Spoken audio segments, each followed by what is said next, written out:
He told the assembled media, and I am quoting him directly here, "Honestly, I think it's more, and they just didn't want to say it was more, but they're, like, virtually all. It's not an exaggeration. That's actually what they tell me." Let that settle for a second. A WTA 500 event featuring 5 top 10 players, 15 top 20 players, and 4 Grand Slam champions, and the overwhelming commercial force of the entire tournament is a woman ranked 28th in the world, from a country with no professional tennis infrastructure to speak of, playing her debut event in the city. That is not ordinary fandom. That is not a viral moment that will evaporate in a week.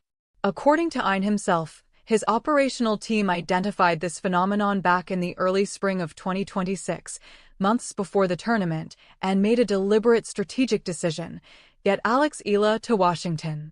Earlier this year in the early spring, our team said, "This is a phenomenon that's spreading, and we should try to get Alex to come to Washington," Ein said. Having her here is honestly one of the really great things that's already happened this year. And then she went out and won. Twice. In ways that made the hype look conservative. To understand why a ticketing department would be swamped with requests for a player who has never won a WTA singles title, you need to understand the 12 months that preceded her arrival in Washington.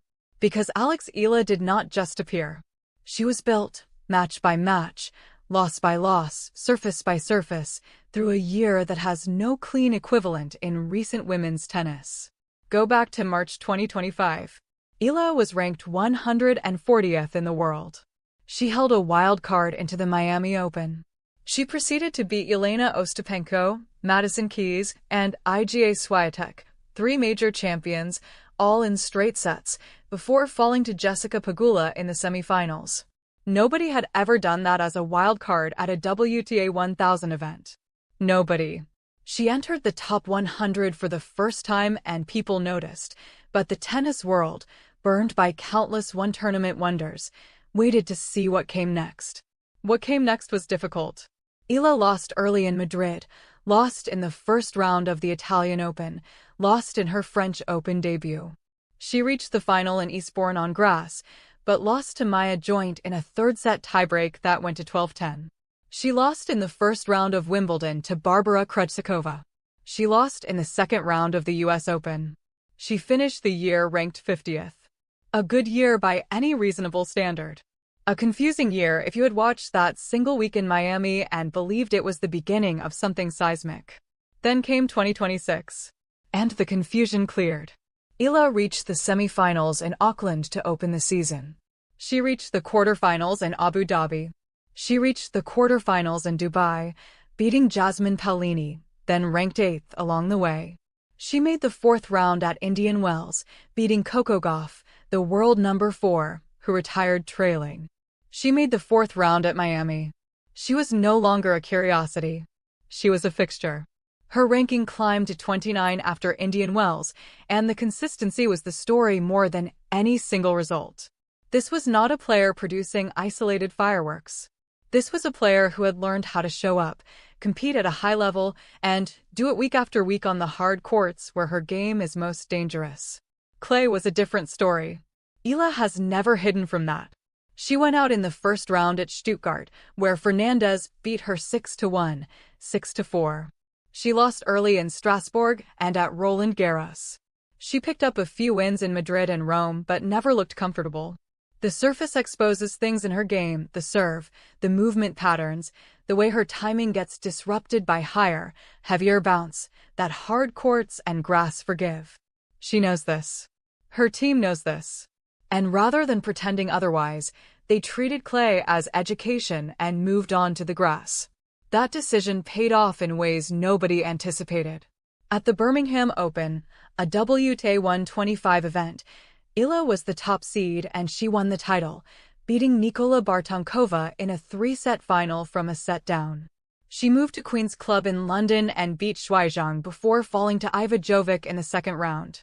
Then she entered the Berlin Open as a wild card and ripped through the draw, beating Elena Rybakina and Alina Svitolina, both top 10 players, before losing to Linda Noskova in the semifinals.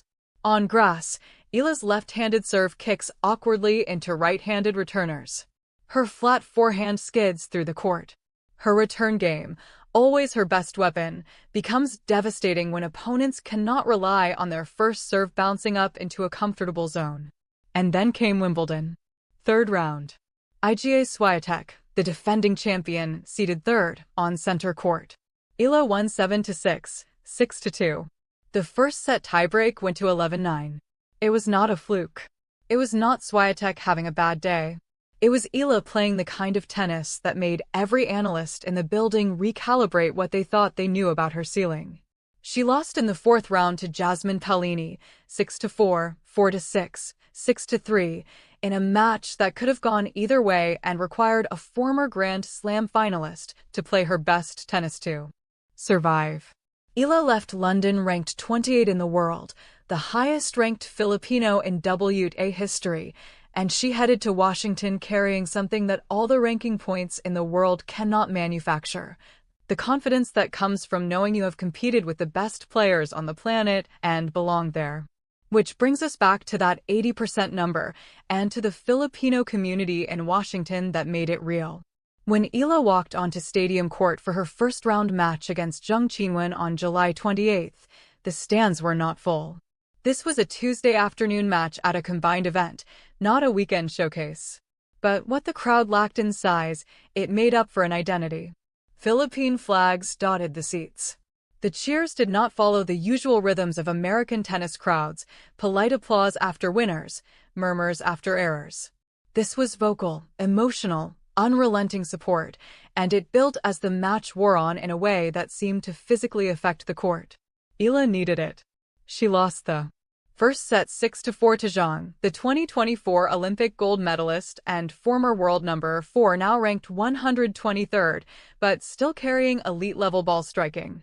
Eala dropped serve early in the second set and trailed by a break at 4-3.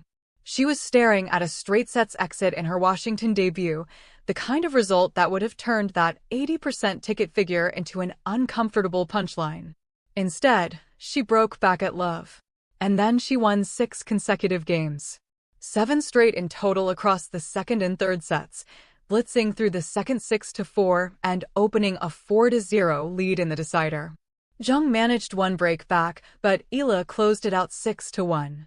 The quality of tennis in that 7-game stretch was absurd: deep returns, heavy forehands redirected on the run, an unwillingness to give Zhang any free rhythm from the baseline. When it was over, Eala said something revealing in her press conference. "I think I've already had that in me," she said. "I think it's definitely a mindset that you have. That being said, I think it's been trained or I've practiced. I've had more experience now to implement that mindset at the higher level." That is a player who has done the internal accounting. She is not surprised by her own comebacks anymore. She expects them. And the difference between a player who hopes she can turn a match around and a player who expects to turn it around is the difference between surviving at this level and thriving at it. The second round was even more dramatic. Leylah Fernandez, the 7th seed, the defending champion, the 2021 US Open finalist. Their only prior meeting was that Stuttgart loss in April where Fernandez had dismissed Eala 6-1, 6-4 on clay. Hard court is a different animal. Eala proved it in the first set, breaking Fernandez twice and committing only 4 unforced errors in a 6-2 demolition. Fernandez made 14. The Canadian could not find her forehand and double faulted to lose serve in the second game. It was clinical. The second set threatened to turn the match into a contest. Fernandez found her game. She found the 6-deuce war that reignited her confidence. She broke Eala and then ran off 5 straight games to lead 5-1. Tournament defending champion, US Open finalist pedigree, serving for the set with a 4-game cushion. The match felt over. It was not over. Fernandez could not even reach set point. At 5-1, she had Eala at 15-30 on serve, but let it slip. Then she failed to serve it out at 5-2. Then 5-3. Then 5-4. Then 5-5. Eala broke her 3 times in that stretch, each time finding the kind of deep, punishing returns that made Fernandez hesitate a fraction of a second longer on every first serve. The The signature point came at 5-5, a long defensive rally where Eala refused to miss, tracked down ball after ball, and punished Fernandez's failure to approach the net with a forehand winner from a position no one should be hitting forehand winners from. The tiebreak was a formality. Eala raced to a 3-0 lead and won it 7-1. For the second consecutive tournament, she had beaten a defending champion. After the match, when a reporter asked Eala what it was like to receive this level of support from fans around the world, she offered a response that said more about who she is at 21 than any ranking or result could. "I think the question should be rephrased," she said. "It's what it's like to be Filipino." She credited the community in Washington. She talked about the atmosphere being electric. She did not take the bait of making herself the center of the story. She placed it where she felt it belonged, on the people who showed up, the diaspora that transformed stadiums in Birmingham and Berlin and now Washington into something that feels, for 2 hours, like Manila. And that is what Markine saw. That is what his ticketing team reported. Not just commercial interest, not just curiosity about a rising player.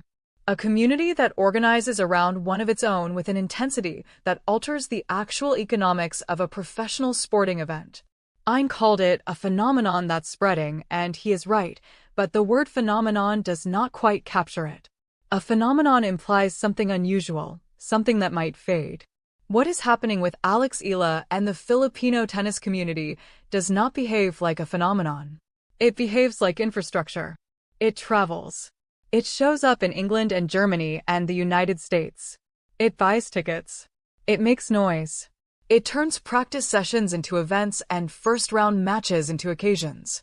As of this recording, Eala sits in the quarterfinals of the DC Open, her deepest run at a WTA 500 hard-court event this season, awaiting the winner of Svitolina versus Polina Kudermetova. Her 2026 record stands at 30 wins and 18 losses. She has earned over